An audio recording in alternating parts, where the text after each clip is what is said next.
मेरा नाम रीमा है। मेरी शादी को 3 साल हो गए थे। मेरी शादी एक छोटे से इलाके में हुई थी। मैं बहुत पढ़ी लिखी थी, लेकिन मेरी शादी एक गरीब इंसान के साथ हो गई थी। मेरा पति सिर्फ 5वीं कक्षा तक ही पढ़ा हुआ था। मेरा पति पहले मेहनत मजदूरी करता था, लेकिन अब उसे एक अच्छी जगह नौकरी मिल गई थी। वो एक जगह सिक्योरिटी गार्ड की नौकरी करते थे, जिसे महीने की सैलरी 40,000 मिलती थी। मैं तो शुरू से ही बहुत समझदार थी और मैं हर चीज पर सब्र करना सीख गई थी। मैं बहुत हिसाब से चलती थी और इसी वजह से घर के खर्चों में भी कभी कोई कमी नहीं आ सकती थी। मेरे पति मेरी इस क्वालिटी की बहुत तारीफ किया करते थे। यही वजह थी कि कभी हमें मुश्किलों का सामना नहीं करना पड़ा। कभी भी मैंने अपने पति से ऐसी किसी चीज की डिमांड नहीं की जिसको दिलाना मेरे पति के बस की बात ना हो। मैं हर चीज का इस्तेमाल बहुत ही संभाल कर करती थी। इसलिए मेरे पति इस मामले में खुद को बहुत खुशकिस्मत समझते थे कि मेरी वजह से उनके घर के खर्चे पूरे हो जाते हैं। वो जितना भी कमा कर लाते थे, मैं उसमें ही एडजस्ट कर लेती थी।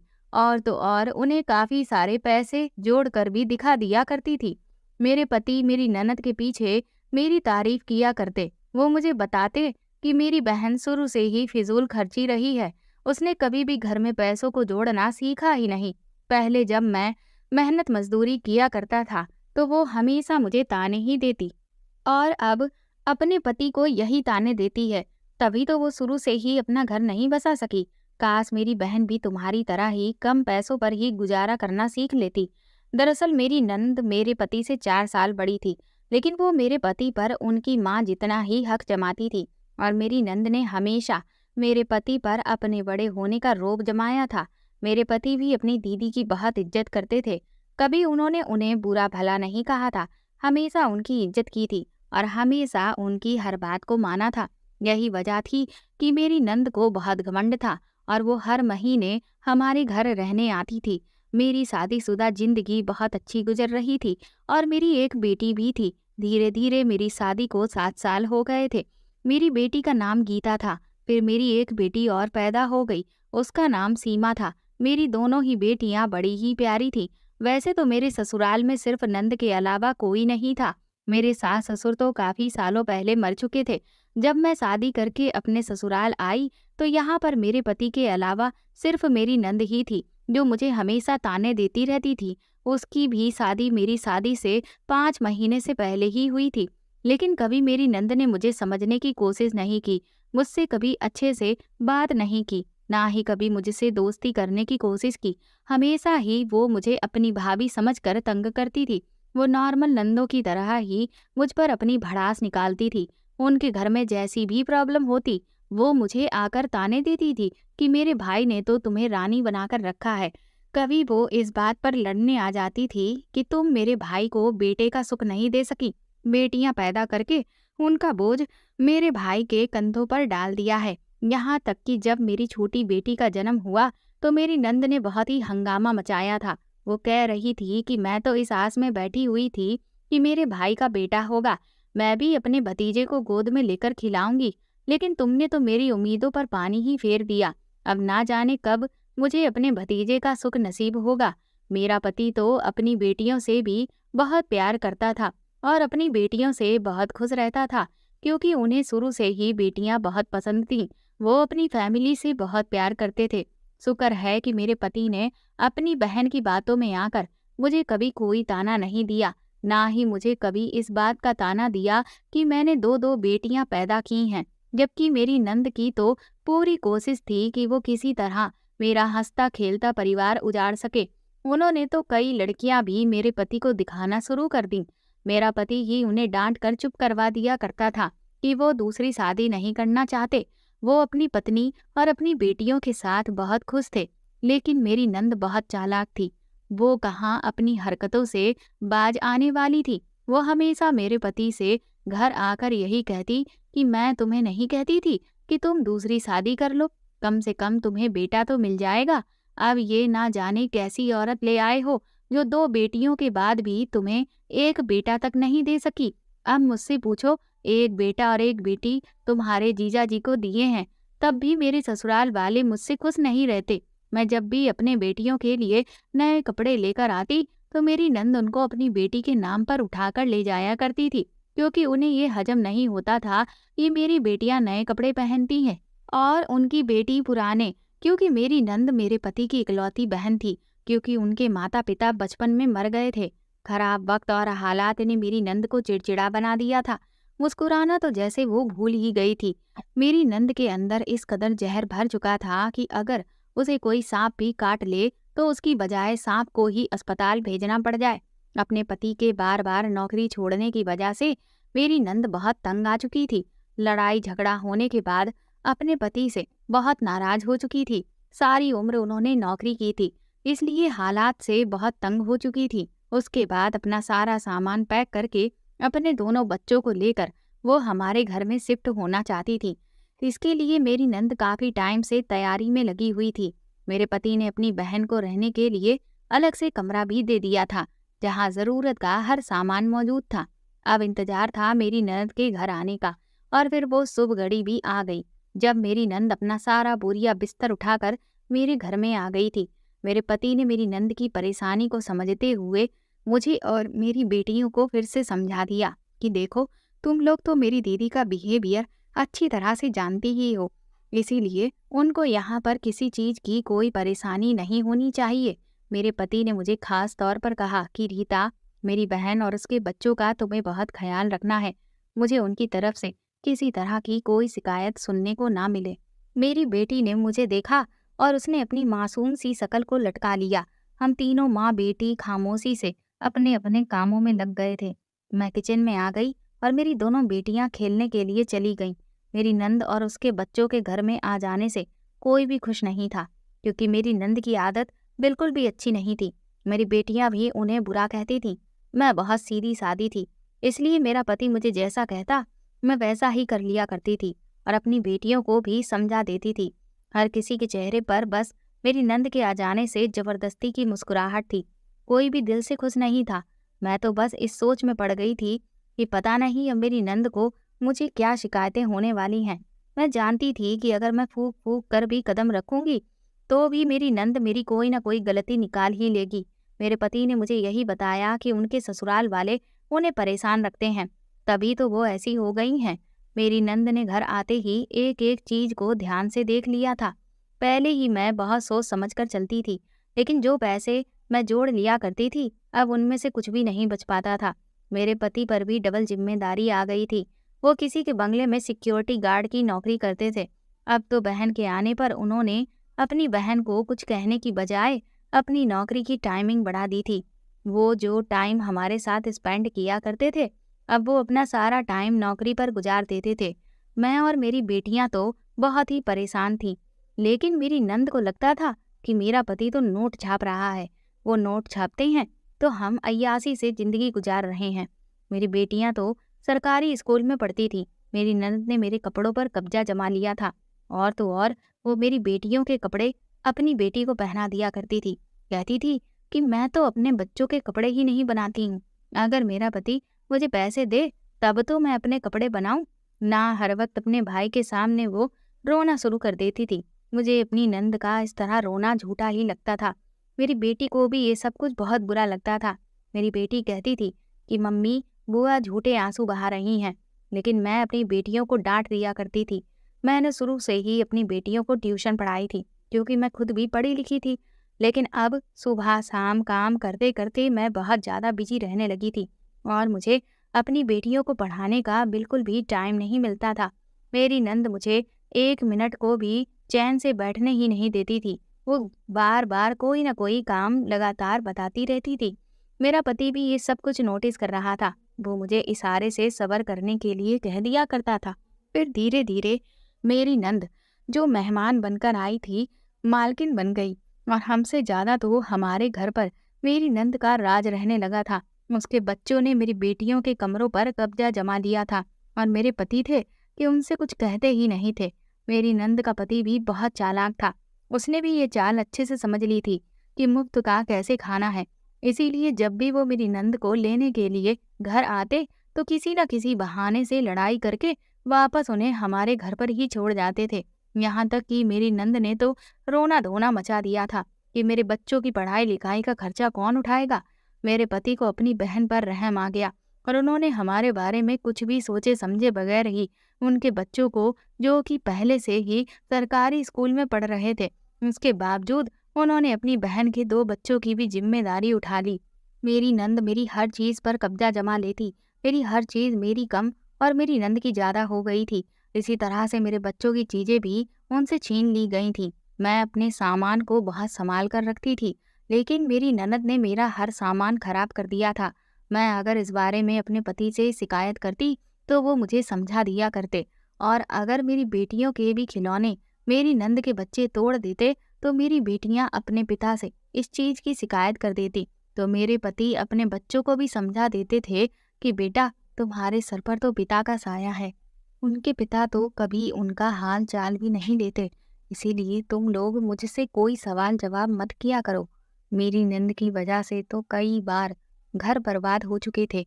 हमारे मोहल्ले की कई औरतें मेरी नंद की चापलूसी की वजह से उनसे अपने दुख दर्द बांटने के लिए आ जाती थीं। मेरी नंद की तो पहले से ही झूठ बोलने और बात को इधर से उधर करने की आदत है, इसलिए उन्होंने अपनी इस आदत का खूब इस्तेमाल किया और ना जाने कितनी मोहल्ले की औरतों के घर खराब कर दिए।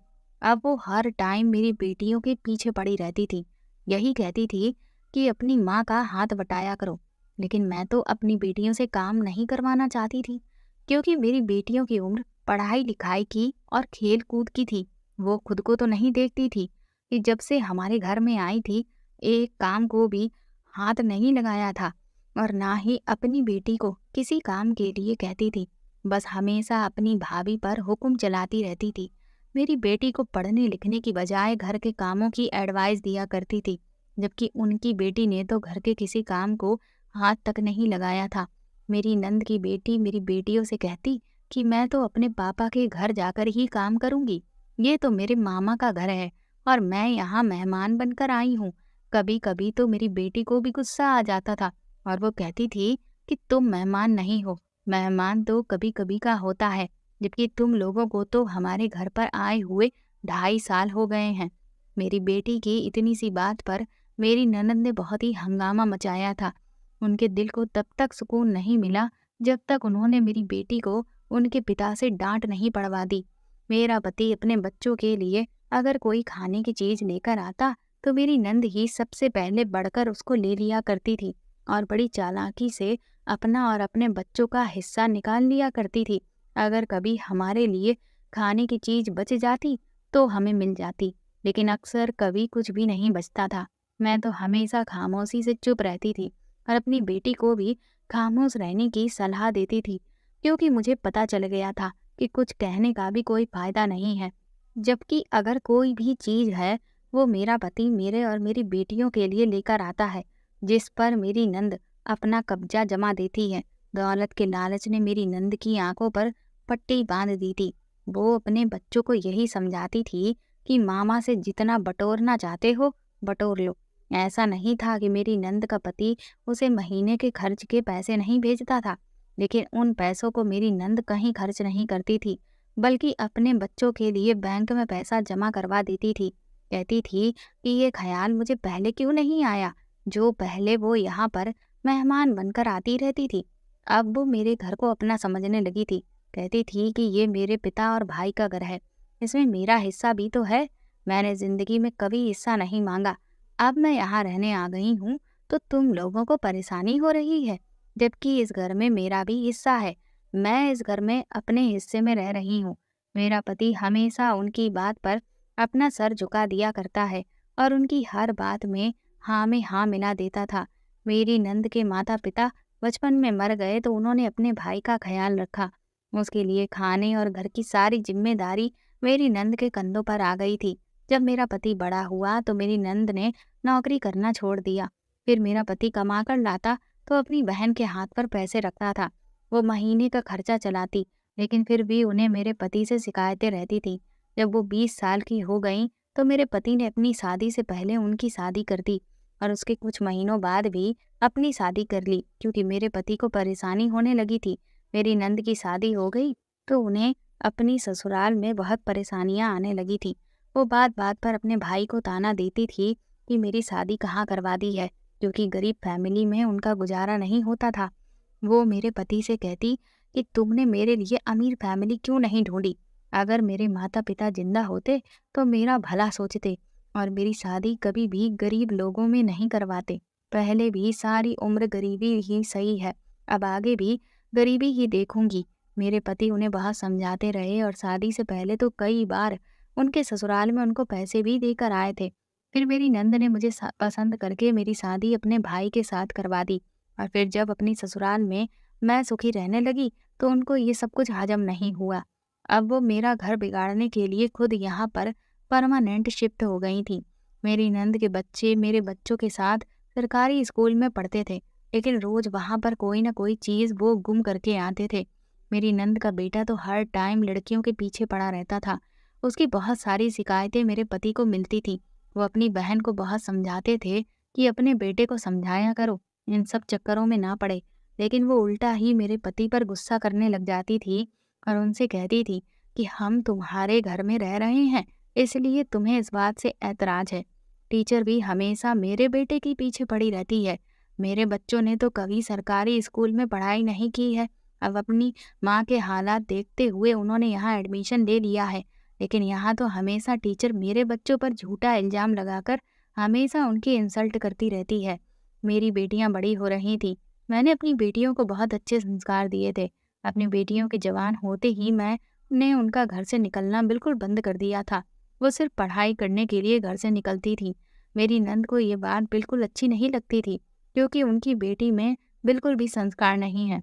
मेरी नंद का लड़का अब अपनी रोज रोज की शिकायतों से तंग आ गया था। इस वजह से वो अपनी माँ से लड़ाई करके अपने पिता के पास रहने के लिए चला गया था।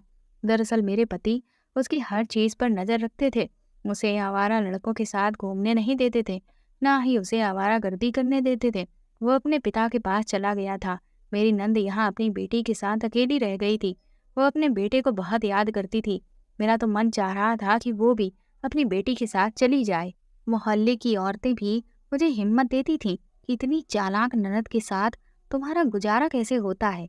ये तो रोज नए फसाद पैदा करने वाली औरत है। तुम्हारा घर उसने कैसे बसने दिया हुआ है? तुम्हें तो ये खूब तंग करती होगी, क्योंकि मेरी ननद ने मोहल्ले में आते ही कई लोगों के घर बर्बाद किए। मेरा पति तो शुरू से ही उनकी हाँ में हाँ मिलाता आया था और उस हिसाब से मुझे भी अपनी नंद की जी हुजूरी करनी पड़ती थी। वक्त गुजरने लगा था, लेकिन मेरी अब नंद अभी तक यहाँ से जाने का नाम नहीं ले रही थी। मेरी बेटियों ने इंटर कर लिया था। मेरी नंद का कहना था कि अपनी बेटियों को आगे पढ़ाकर क्या करोगी, जबकि मैं अपनी बेटी को पढ़ा लिखा कर कामयाब बनाना चाहती थी, क्योंकि मैं तो गरीब होने की वजह से ज़्यादा पढ़ी लिखी होने के बाद भी कोई नौकरी नहीं कर सकती थी, क्योंकि मेरे पेरेंट्स ने जल्दी ही मेरी शादी कर दी थी। लेकिन मैं अपनी बेटियों को बहुत पढ़ाना चाहती थी और चाहती थी कि मेरी बेटियां अपने पैरों पर खड़ी होकर नौकरी करें, और मेरी बेटियों को पढ़ने का शौक भी था, जबकि मेरी ननद की बेटी को पढ़ने का बिल्कुल भी शौक नहीं था। अभी तक वो 8th क्लास में ही पढ़ी हुई थी, क्योंकि इससे पहले कई बार वो फेल हो चुकी थी। मेरी नंद को लगता कि पढ़ी लिखी लड़कियों की जुबान लंबी होती है और उनसे कोई आसानी से शादी नहीं करना चाहता। मेरी दोनों बेटियां मेरी नंद की बेटी से हर बात में बहुत अच्छी थी। मेरी छोटी बेटी बहुत खूबसूरत थी। उसकी खूबसूरती अगर कोई देखता तो दंग रह जाता था, क्योंकि वो पूरी की पूरी मुझ पर गई थी। मैं भी इतनी ही खूबसूरत थी। और मेरी बड़ी बेटी अपने पिता पर गई थी, जबकि वो भी अच्छी थी। जबकि मेरी नंद की बेटी सांवली रंगत की और मोटी सी थी, जिसकी वजह से मेरी ननद मेरी दोनों बेटियों से बहुत जलती थी।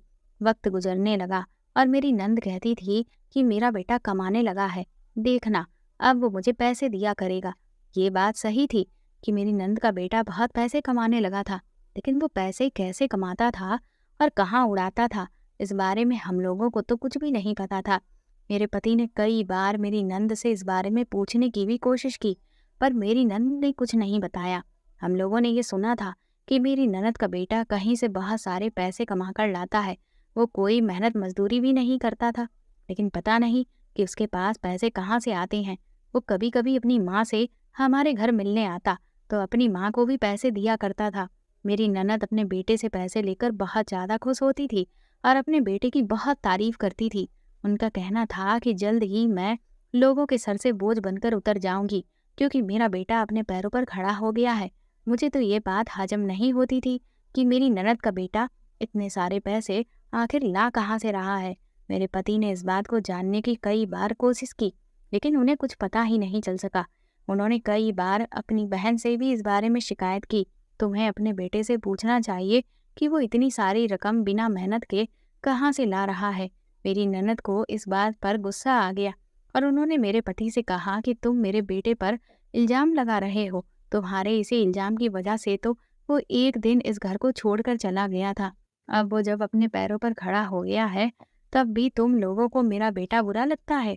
मेरा बेटा एक दुकान पर नौकरी करता है। वहां पर उसकी बहुत ज्यादा मेहनत देखकर उसे उसी के हिसाब से पैसे दिए जाते हैं, लेकिन तुम लोगों का तो मन ही नहीं भरता मेरे बेटे की शिकायतें किए बगैर। हम लोग कुछ भी समझ नहीं पा रहे थे, लेकिन अचानक ही कुछ ऐसा हुआ जिसकी हमें कोई उम्मीद नहीं थी। लेकिन कुछ दिनों बाद ही मेरी ननद का बिहेवियर हम लोगों के साथ धीरे धीरे अच्छा हो गया। यहाँ तक कि वो मेरी बेटियों को भी बहुत पसंद करने लगी और प्यार करने लगी। मुझे तो ये बात हजम ही नहीं हो रही थी, क्योंकि जिस औरत की आदत इतने सालों से एक ही घर में रहते हुए अपनी भतीजियों के लिए ठीक नहीं हुई थी, अचानक एकदम से कैसे ठीक हो गई थी। लेकिन मैंने नोटिस किया था कि इन दिनों मेरी नंद का बेटा हमारे घर पर बहुत आ रहा था और मेरी नंद से चुपके चुपके ना जाने क्या बात किया करता था। अगर मेरी बेटियां या मैं उनके आसपास से भी गुजरते तो वो खामोश हो जाते थे और हमारे सामने किसी भी तरह की कोई बात नहीं करते थे। फिलहाल हमने इस बात को इग्नोर किया। मैंने गौर किया था कि मेरी ननद मेरी छोटी बेटी से बहुत प्यार से बात करती थी और हमेशा उसने उसे बेटी बेटी कहकर ही पुकारती थी। मेरी नंद की बेटी का बिहेवियर भी मेरी बेटी के साथ बहुत अच्छा हो गया था। दिन इसी तरह से अच्छे गुजर रहे थे। मेरे पति को जब ये बात पता चली कि उनकी बहन का हमारे साथ व्यवहार बहुत अच्छा हो गया है, वो कभी हमें किसी बात पर ताने नहीं देती हैं और ना ही मेरी बेटी पर रोक टोक करती हैं, तो मेरे पति कहने लगे कि मैं तो जानता था कि एक न एक दिन मेरी बहन मेरी बेटी को भी अपनी बेटी ही समझेगी।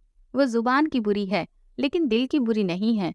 लेकिन एक दिन मेरी ननद ने कहा कि मैं तुम्हारी छोटी बेटी को अपने साथ बाजार लेकर जाना चाहती हूँ। उन्होंने बड़े प्यार से कहा तो मैंने परमिशन दे दी।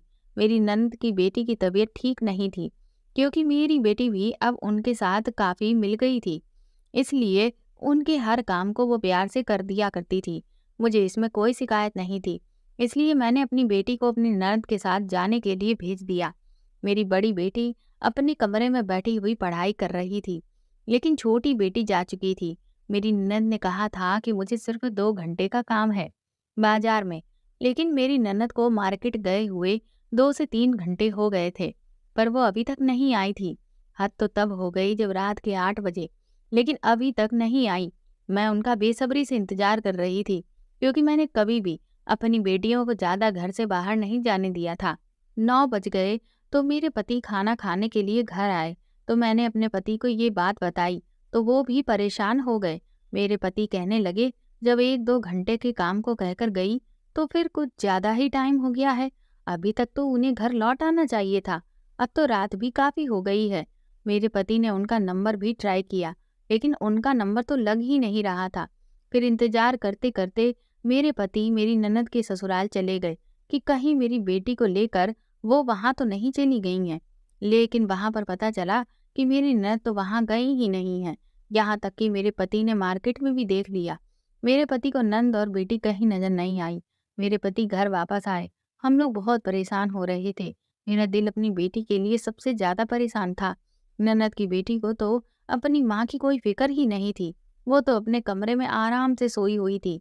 जब रात के 10:30 बज गए तो अचानक हमारे घर के दरवाजे पर दस्तक हुई, तो मेरी जान में जान आ गई थी। मैंने जल्दी से दरवाजा खोला और दौड़ कर पहुंची तो ये देखकर मेरे होश उड़ गए कि मेरी ननद घर पर अकेली आई थी और उनकी हालत बहुत बुरी हो रही थी। वो बुरी तरह से रो रही थी। मैंने उनसे रोने की वजह पूछी तो वो कुछ बता नहीं रही थी। मैंने कहा, मेरी बेटी कहाँ है, उसके बारे में तो मुझे कुछ बताओ, मेरा दिल बहुत परेशान हो रहा है। फिर उन्होंने मुझे गले से लगाया और खूब रोने लगी। कहने लगी, तुम्हारी बेटी न जाने कहाँ चली गई। मैं उसे मार्केट लेकर गई और मैं सामान खरीद रही थी तो तुम्हारी बेटी पीछे ही पीछे गायब हो गई। मुझे तो अच्छे से याद है, मैंने उसको सारे बाजार में ढूंढ लिया, लेकिन उसका कहीं भी पता नहीं लगा। मुझे लगता है कि तुम्हारी बेटी अपने किसी आशिक के साथ चली गई है, लेकिन मैं ऐसी बात खुलकर नहीं कर सकती, क्योंकि तुम लोग इल्जाम मुझ पर ही लगा दोगे कि मैंने तुम्हारी बेटी को कहीं गायब किया है। क्या पता तुम्हारी बेटी मौका ही ढूंढ रही हो कि कब वो घर से बाहर निकले और उसको भागने का मौका मिल जाए। मुझे अपनी बेटी के बारे में ये बात सुनकर बहुत गुस्सा आ रहा था। मैंने कहा कि मेरी बेटी ऐसी बिल्कुल भी नहीं है। मुझे बताओ, मेरी बेटी कहाँ है? मैं जोर-जोर से रो रही थी। मेरे पति ने भी अपनी बहन से सवाल किया कि तुम मेरी बेटी के बारे में ऐसा कैसे कह सकती हो? बताओ, वो कहाँ है और किस जगह पर वो गायब हुई थी? मेरी ननद ने मेरे पति को सब कुछ बता दिया कि वो किस जगह से गायब हुई थी। मेरे पति अपने कुछ दोस्तों को लेकर उस जगह पर चले गए। मेरी बेटी को बहुत ढूंढा, लेकिन मेरी बेटी कहीं भी नहीं मिल रही थी। मेरा तो अपनी बेटी के लिए रो रो कर बुरा हाल हो गया था, जबकि मेरी नंद की आंखों में भी आंसू थे, लेकिन मैं कुछ नहीं कर सकती थी। मेरी बेटी कहीं नहीं मिली। मेरे पति ने फिर हार कर मेरी बेटी की गुमशुदा होने की रिपोर्ट पुलिस में लिखवा दी थी। रात काफी हो गई थी। हम लोग जागते जागते अपनी बेटी का इंतजार भी कर रहे थे और दरवाजे पर ही बैठे थे। रो रो कर मेरा बुरा हाल हो गया था। मेरी बड़ी बेटी भी मुझसे लिपट कर रो रही थी और अपनी छोटी बहन को याद कर रही थी। मेरे तो कुछ भी समझ में नहीं आ रहा था कि अचानक हमारे ऊपर ये इतना बड़ा परेशानी का पहाड़ कैसे टूट पड़ा है। मेरे पति भी सुबह के टाइम पर ही घर आए। उन्होंने बताया कि उन्होंने मेरी बेटी का फोटो मोबाइल से पुलिस वालों को दे दिया और कहा है कि उसे ढूंढने की तलाश करें। लेकिन ना जाने क्यों ये बात सुनकर मेरी ननद के होश उड़ गए। वो कहने लगी कि तुम्हें पुलिस में रिपोर्ट लिखवाने की क्या जरूरत थी? एक बार मुझसे भी तो पूछ सकते थे। अपनी ननद की ये बात सुनकर तो मेरे पति हैरान रह गए और उन्होंने कहा कि सारी रात मुझे उसको ढूंढते हुए हो गई। अब वो जब कहीं नहीं मिल रही है, तो फिर हार कर मुझे पुलिस के पास ही जाना पड़ा था। इसी तरह से फिर दिन निकल आया था, लेकिन मेरी बेटी अभी तक घर नहीं आई थी। सुबह के तकरीबन 11 बज चुके थे, तब अचानक पुलिस को मेरे पति के पास कॉल आई। मेरे पति तभी पुलिस स्टेशन चले गए। मैं अपने पति के साथ पुलिस स्टेशन जाना चाहती थी, लेकिन उन्होंने मुझे वहां पर जाने से रोक दिया। लेकिन मैंने देखा कि मेरी नंद बहुत ज्यादा परेशान थी। मुझे लगा कि शायद वो इस बात पर शर्मिंदा हो रही हैं कि उनकी वजह से मेरे पति और मैं उनसे बात नहीं कर रहे हैं। मेरे पति को पुलिस स्टेशन गए हुए 2 घंटे हो गए थे, लेकिन हैरानी की बात ये थी कि जब मेरे पति 2 घंटे के बाद घर आए, तो मेरी बेटी उनके साथ थी। हम लोग बहुत खुश हुए थे। मैंने भगवान को धन्यवाद दिया। मेरी बेटी घर आते ही मेरे गले से लग गई और फूट फूट कर रोने लगी। मैं अपनी बेटी को बड़े गौर से देख रही थी। मेरी बेटी की बहुत बुरी हालत हो रही थी। मेरी ननद भी अपने कमरे से बाहर निकल आई। वो मेरी बेटी से मिलने के लिए उसके करीब आ रही थी कि तभी अचानक मेरे पति ने आगे बढ़कर उनका हाथ पीछे कर दिया और कहने लगे कि खबरदार, अगर मेरी बेटी को छूने की कोशिश भी की। मैं तो ये सब देखकर हैरान रह गई थी कि आज मेरे पति ने अपनी बहन के साथ ये क्या किया। मेरी नंद कुछ कहने ही वाली थी कि तभी अचानक मेरे पति ने उनके मुंह पर जोरदार थप्पड़ दे मारा और कहा कि तुम्हें शर्म नहीं आई इस तरह की गिरी हुई हरकत करते हुए। मेरे तो कुछ भी समझ में नहीं आ रहा था कि ये सब कुछ हो क्या रहा है।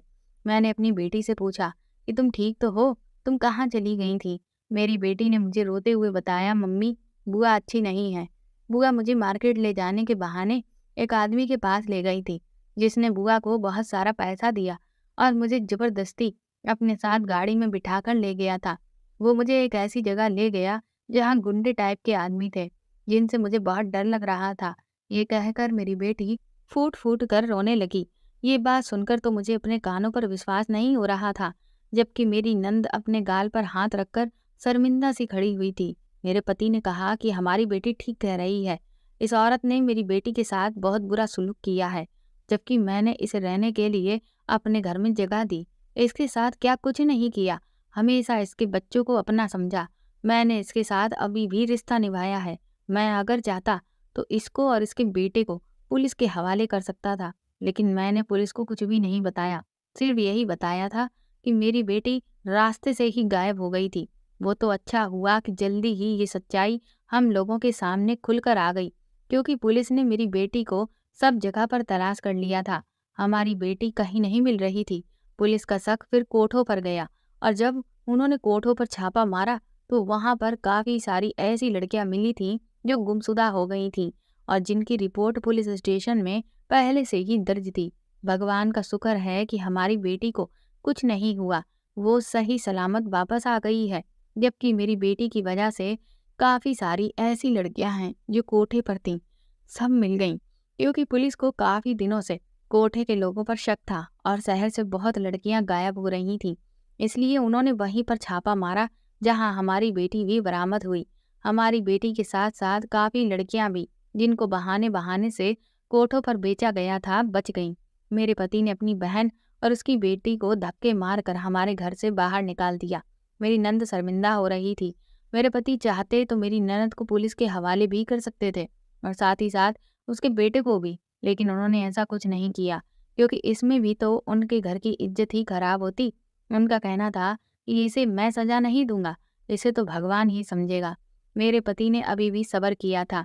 उन्होंने अपनी बहन को घर से बाहर निकालकर दरवाजा बंद कर दिया। मेरी नंद काफी देर तक दरवाजा पीटती रही और रोती रही। मेरी नंद बुरी तरह से रो रही थी। उन्होंने कहा कि मुझे माफ कर दो, मुझसे गलती हो गई, आज के बाद मैं ऐसा कभी कुछ नहीं करूंगी। लेकिन अब हमारी बर्दाश्त से बाहर हो चुका था। अब हम उन्हें अपने घर में और नहीं रख सकते थे क्योंकि उन्होंने हम लोगों के साथ बहुत बड़ा धोखा किया था। मेरे पति का अपनी बहन से विश्वास उठ चुका था। मेरी नंद रोती रोती अपने ससुराल चली गई थी। कुछ दिनों के बाद पता चला कि मेरी नंद के बेटे को पुलिस ने अरेस्ट कर लिया है। हमने उन लोगों के खिलाफ रिपोर्ट नहीं लिखवाई तो क्या हुआ, पुलिस ने किसी और की रिपोर्ट पर मेरे नंद के बेटे को पकड़ लिया और उसे जेल भेज दिया। यहाँ तक कि पुलिस को उसके घर वालों पर भी शक हुआ था, इसलिए पुलिस ने उन सब लोगों को भी हिरासत में ले लिया। मेरी नंद के ससुराल वाले सब के सब जेल में बंद हैं और वो खुद भी परेशान हैं। हम लोगों ने उनसे वास्ता खत्म कर दिया है। आज मेरी बेटी सही सलामत घर वापस आ गई है। मेरी बेटी को बहुत ज्यादा डर लगता है। अब वो घर से बाहर निकलने में भी बहुत डरती है। मैंने अपनी बड़ी बेटी का रिश्ता तय कर दिया है और उसकी जल्दी ही शादी करने वाली हूँ। मैंने सोचा है कि बड़ी बेटी की शादी के बाद जल्दी ही मैं अपनी छोटी बेटी का भी रिश्ता तय कर दूंगी और उसकी भी शादी कर दूंगी ताकि उसके दिल से डर बिल्कुल खत्म हो जाए। मैं अपनी बेटियों के सपने पूरे करना चाहती थी, लेकिन अब मैं लोगों पर भरोसा नहीं कर सकती थी। मुझे डर था कि कहीं फिर से ऐसा कुछ ना हो जाए जो एक बार हो चुका है। इसलिए मैंने अपनी बेटी की शादी करना ही बेहतर समझा। मेरी ननद को तो भगवान ने उसके किए की सजा दे दी थी। उसने बहुत कोशिश की कि मेरा पति उसे माफ कर दे और उसे जेल से रिहा करवा दे, क्योंकि उन लोगों का साथ देने वाला अब कोई भी नहीं था। उसके बेटे की वजह से उनका पूरा परिवार बुरी तरह से फंस चुका था। मेरी ननद ने भी तो अपने बेटे की गैर कानूनी कमाई बहुत ज्यादा खाई थी और कभी उसके गलत कामों पर रोक नहीं लगाई थी। मेरी ननद तो पहले ही ये प्लान बना चुकी थी कि उन्होंने पैसों के लालच में मेरी बेटी को बेच दिया। उसने मेरी बेटी को बेचकर पैसे तो ले लिए थे, लेकिन शायद वो पैसे उसे रास नहीं आए थे। मैं अपने परिवार के साथ अब बहुत खुश हूँ और मेरी बहुत अच्छी जिंदगी गुजर रही है। हमारी जिंदगी में अब सब कुछ ठीक है। तो दोस्तों, अगर आपको ये कहानी अच्छी लगी हो तो कमेंट करके ज़रूर बताएं और प्लीज़ इस कहानी को ज़्यादा से ज़्यादा शेयर और लाइक करके मेरे चैनल को सपोर्ट करें।